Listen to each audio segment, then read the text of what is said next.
A gente sabe que é difícil, né, a gente se identificar dentro de um propósito, seja de vida pessoal, seja de vida profissional. O que de verdade fez você sentir que era isso, que era o seu propósito? Na verdade, não foi eu que escolhi. Tá.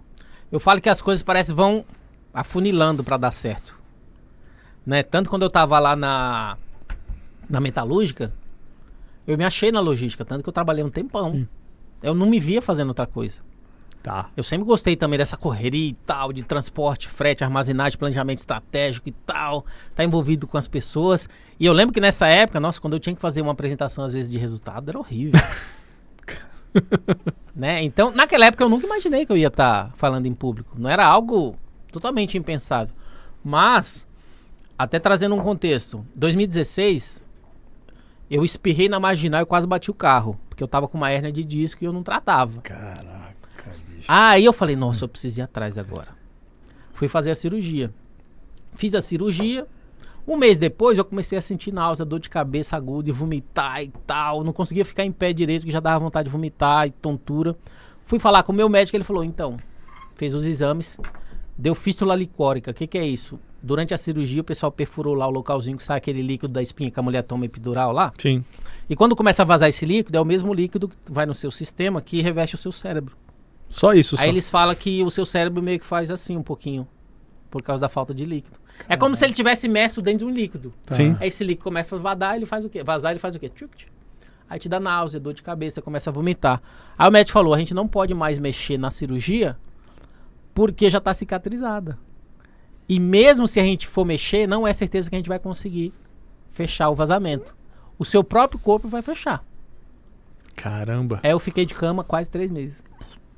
Nesse momento que eu fiquei de cama, eu falei, o que é que eu vou fazer nesses 3 meses? Pra você ver as coisas que vão acontecendo. Aí eu falei, eu preciso criar um site. Aí eu criei meu site, guiacorporativo.com.br, tá até hoje no ar. E aí esse site eu comecei a escrever sobre logística, controle de estoque, frete, precificação e tal. Eu comecei a trazer um monte de conteúdo. Depois de um tempo eu falei, eu consumia muito podcast, preciso fazer um podcast. Conteúdo eu já tenho lotado dentro do site. Comecei a fazer um podcast. GuiaCast. GuiaCast só que é com K. K-A-S-T. Tudo. Aí, cartão de crédito na Amazon. Naquela época era 1 mês pra chegar as coisas aqui. Eu falei, em 1 mês eu tenho que aprender a fazer podcast. E não é igual assim agora, que a gente só vem e grava, lindo. Não, meu amigo. Era em casa, eu tinha que fazer a gravação, eu mesmo no monólogo. Pessoal, vou falar sobre controle de estoque. Ou, como precificar um frete. Não é com essa dinâmica, era bem devagarinho. Vou trazer pra vocês como precificar um frete. Nossa, é um assunto que só quem é do meio entende, né? Claro. E aí fiz durante um tempo. Até chegou os materiais, chegou os materiais, eu já consumi um monte de conteúdo. Como é que grava, como é que edita, como é que coloca, né, introdução e finalização, e isso, como é que tira ruído, você tem que aprender tudo, amigo, era tudo você que faz, não é igual hoje, tudo pronto, que os próprios softwares já faz todo o trabalho para você. Antigamente a gente tinha que fazer lá no Audacity, não sei como é que o pessoal chama hoje. E aí aprendi a fazer o podcast. E aí que eu comecei, você começa a se habituar a falar, saber o que você fala, memorizar, como é que eu faço a abertura. Olá pessoal, tudo bem? Bem-vindos a mais um GuiaCast, a melhor conversa profissional que você vai ouvir. Já fica memorizado, já sai automático, entendeu? Sim. Então você vai se aprimorando nisso conforme você faz. E aí as coisas foram acontecendo. Vou fazer live, vou fazer webinar. Aí que as coisas foram acontecendo, que aí surgiu depois todas aquelas oportunidades. Mas começou lá atrás... Por causa de um problema que eu tive. Podia ter ficado lá em casa, quieto, sem fazer nada. Sem novela, seria. E uma coisa que eu nunca falei. Durante essa época eu também escrevi um livro. Que é um livro que não entra nesses livros que eu falei. Pra você ver. Que eu escrevi, eu percebi nessa época que eu arrumava emprego muito fácil. Eu sempre arrumei emprego muito fácil. Eu ficava 1 mês desempregado. 1 mês e meio. Nada, perto do mercado. Era coisa assim, blau. Eu acho que ainda tava recebendo o seguro, não dava nem tempo. Às vezes ainda tinha que falar com a empresa. Dá segurança. Demora um pouco aí pra registrar, só pra pegar mais uma parcela.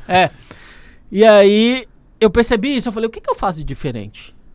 Aí nesse tempo também eu escrevi um livro. Como é que chama o livro? Como conseguir emprego em 90 dias.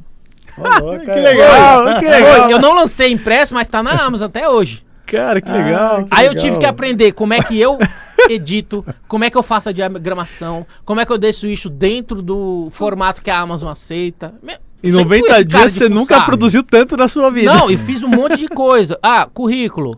Ah, quais são as principais ferramentas? Cato, tal, aquelas antigas que Sim. tinha. Como é que você... As principais perguntas, principais respostas, código de dress code.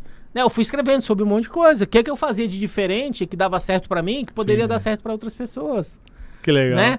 E aí, como é que você se posiciona? Se você vai participar... Antigamente tinha muito, né? Vai participar de uma dinâmica. Sim. Como é que você se destaca na dinâmica? Eu comecei a trazer tudo isso. Tá lá até hoje na Amazon isso daí. Então, assim, eu sempre fui fazendo um monte de coisa. Legal. E o engraçado é que eu sempre me considerei um intraempreendedor. Bom. Eu não tinha aquele contexto de arrumar meu próprio negócio, ter esse meu próprio negócio. Mal eu sabia que eu já estava fazendo um monte de coisa assim, sabe, sem perceber. Sim. E aí lancei o livro e tal. E aí nessa de ter essa visibilidade, fazer webinar, fazer podcast, fazer um monte de coisa, ter acesso a pessoas que eu não imaginei que eu teria. Eu lembro do César Meirelles, que ele foi presidente da ABOL, Associação Brasileira de Operador Logístico, durante 12 anos. Era um cara que eu olhava assim, com tudo que era evento ele tava. Eu sempre falei, nossa, eu queria... Sei isso aí. eu queria estar com esse cara aí. Aí quando eu abri o podcast, eu convidei ele veio 3 vezes no meu podcast. Uau. Um dia eu me vi comendo uma pizza com ele aqui na Granja Viana. Que legal. Sabe assim, coisas que você nem imagina, mas que você se sentir desconfortável, querer mais, te proporciona. O podcast começou a me dar acesso a um monte de gente. Eu arrumei emprego por causa do podcast. Olha. Que o cara falou, você só passou porque você tem visibilidade, você tem acesso, você tem network. E por essa visibilidade você se destacou mais do que os outros candidatos.